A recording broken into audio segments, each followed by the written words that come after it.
The morning began like any other at Redwood High. Students shuffled through the halls, their chatter echoing off the aged brick walls. Sunlight streamed through the dusty windows, illuminating the worn floors and faded posters. Mr. Harris, a kind-faced history teacher, arranged his notes, the familiar weight of textbooks comforting in his hands. He smiled, anticipating another day of sharing his passion for the past with his students. Little did he know, the past had other plans. The first sign of something amiss was subtle, a faint scratching sound from the back of the classroom. Students exchanged puzzled glances, their eyes scanning the empty corners. Mr. Harris paused, listening intently, but the sound faded as quickly as it had come. He dismissed it as an old building's creaks and groans, a common occurrence at Redwood, a school with a history as long and storied as its hallways.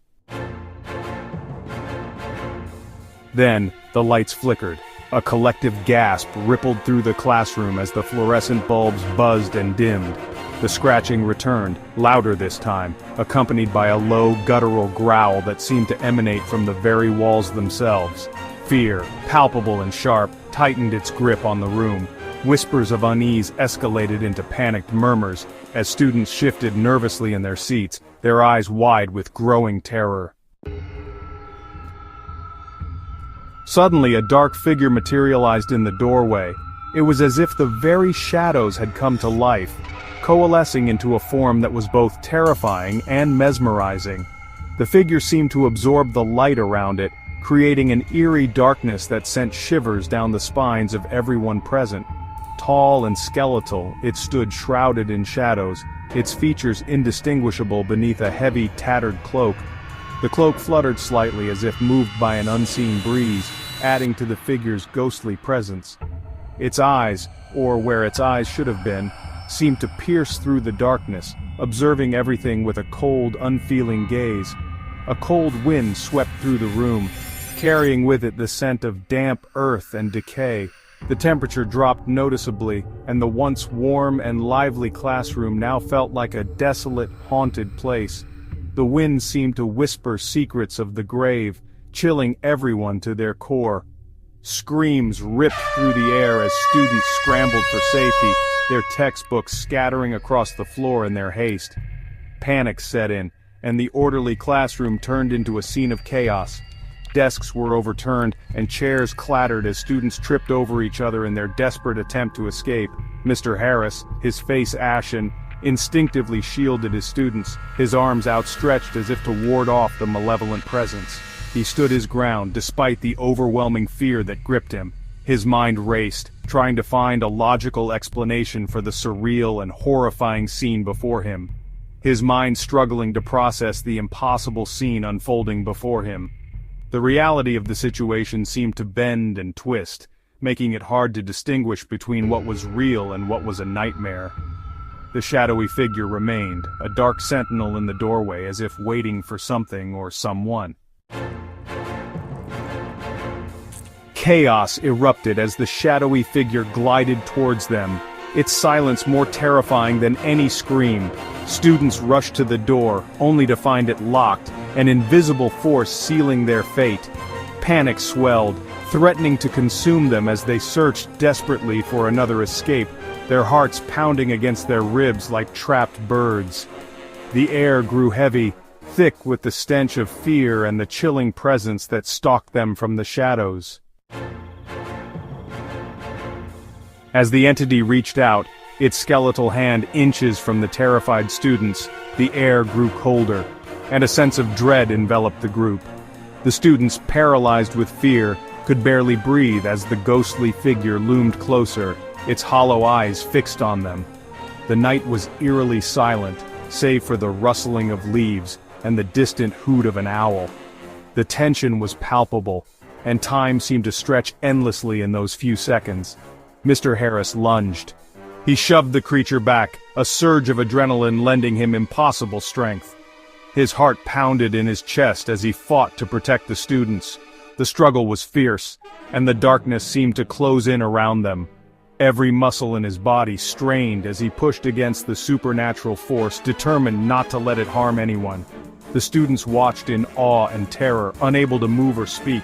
It stumbled, momentarily stunned, and in that fleeting moment of light, the true nature of the entity was revealed. Its form flickered, and for a brief second it looked almost human. The students gasped, their fear momentarily replaced by curiosity. What was this creature, and why did it seem so familiar? The air crackled with unanswered questions as the figure regained its balance. Mr. Harris glimpsed a familiar object, a silver locket clutched in the figure's hand. The locket glinted in the moonlight, its delicate chain swaying gently. He felt a jolt of recognition and confusion. Why did the entity have this locket? What connection did it have to the past? His mind raced as he tried to piece together the puzzle. The locket, engraved with the name Eleanor, shimmered with an otherworldly glow. The name sent a shiver down Mr. Harris's spine. He had seen this locket before, but where? The memory was just out of reach, like a word on the tip of his tongue. He knew it was important, but he couldn't quite grasp why. It was identical to one he'd seen in the school archives, tucked away in a dusty corner. The archives were filled with relics of the past, each item telling a story of the school's long history. He remembered the day he had found the locket, its presence a mystery even then. Now it seemed to hold the key to understanding the entity before him, belonging to a young student who had tragically died in the very hallway where they now stood. The hallway, once filled with laughter and life, now felt like a tomb. The echoes of the past seemed to whisper around them, and Mr. Harris felt a deep sadness for the lost student. The locket was more than just a piece of jewelry, it was a link to a forgotten tragedy, a story that needed to be told. The revelation struck Mr. Harris like a physical blow. He had always been a man of reason, a science teacher who believed in the tangible and the explainable. But this was beyond his comprehension. The very air around him seemed to thicken with the weight of the past, pressing down on his chest, making it hard to breathe.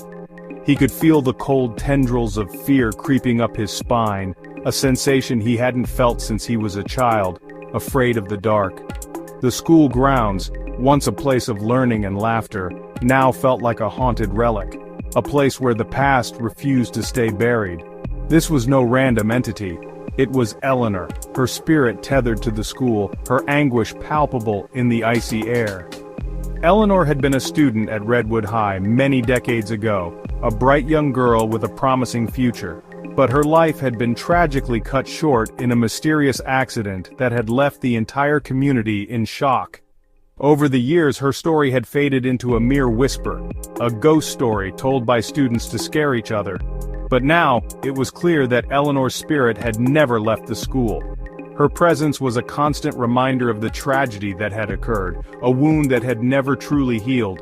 As quickly as it had appeared, the figure flickered and faded, the locket clattering to the floor. The locket was an antique, a beautiful piece of jewelry that had once belonged to Eleanor. It was said to contain a photograph of her and a lock of her hair, a keepsake from a time when she was full of life and dreams. The sight of the locket on the floor sent a shiver down Mr. Harris's spine. It was as if Eleanor was trying to communicate, to reach out from the beyond and tell her story. But what was she trying to say, and why now, after all these years? The lights returned, bathing the room in their usual humdrum glow as if nothing had transpired. But the atmosphere had changed. The once familiar and comforting glow of the lights now seemed harsh and artificial, a stark contrast to the supernatural events that had just unfolded. The students and Mr. Harris exchanged uneasy glances, their faces pale and their eyes wide with fear.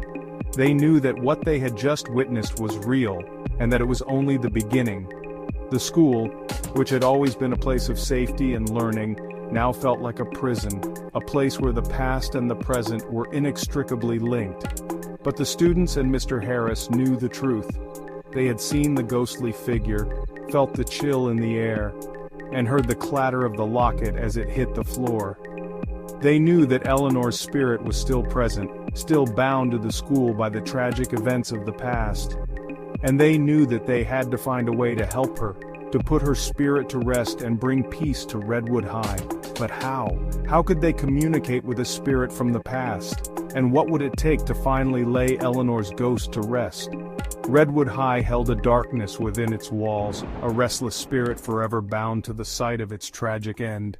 The school had always had an eerie reputation, with stories of strange occurrences and unexplained phenomena, but now, those stories had taken on a new and terrifying reality. The students and teachers could feel the presence of Eleanor's spirit, a constant reminder of the tragedy that had occurred. The once vibrant and lively school now felt like a haunted house, a place where the past and the present were intertwined in a web of sorrow and loss. The school day ended, but the events lingered, etched into the very fabric of Redwood High. The students left the building in silence, their minds racing with thoughts of what they had witnessed. The hallways, once filled with the sounds of laughter and chatter, now echoed with an eerie silence. The teachers too were affected, their usual calm and composed demeanor replaced by a sense of unease. They knew that they had to find a way to help Eleanor, to put her spirit to rest and bring peace to the school. But how? How could they communicate with the spirit from the past? And what would it take to finally lay Eleanor's ghost to rest? The laughter and chatter of students seemed muted now, replaced by an unspoken awareness of the presence that shared their halls. The students could feel the weight of Eleanor's spirit, a constant reminder of the tragedy that had occurred.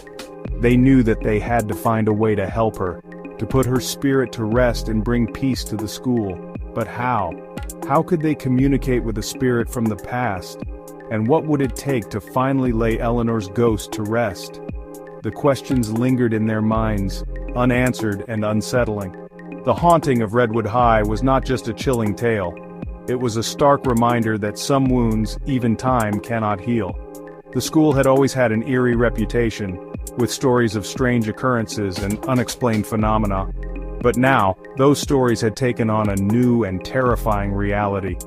The students and teachers could feel the presence of Eleanor's spirit, a constant reminder of the tragedy that had occurred. The once vibrant and lively school now felt like a haunted house, a place where the past and the present were intertwined in a web of sorrow and loss. And some stories, once begun, are destined to echo through the ages, whispered on the wind and etched in the shadows, waiting for the next chapter to unfold. The story of Eleanor and Redwood High was far from over. It was a story that would continue to haunt the school, a reminder of the past and a warning for the future. The students and teachers knew that they had to find a way to help Eleanor, to put her spirit to rest and bring peace to the school. But how? How could they communicate with a spirit from the past? And what would it take to finally lay Eleanor's ghost to rest? The questions lingered in their minds, unanswered and unsettling, as they waited for the next chapter to unfold.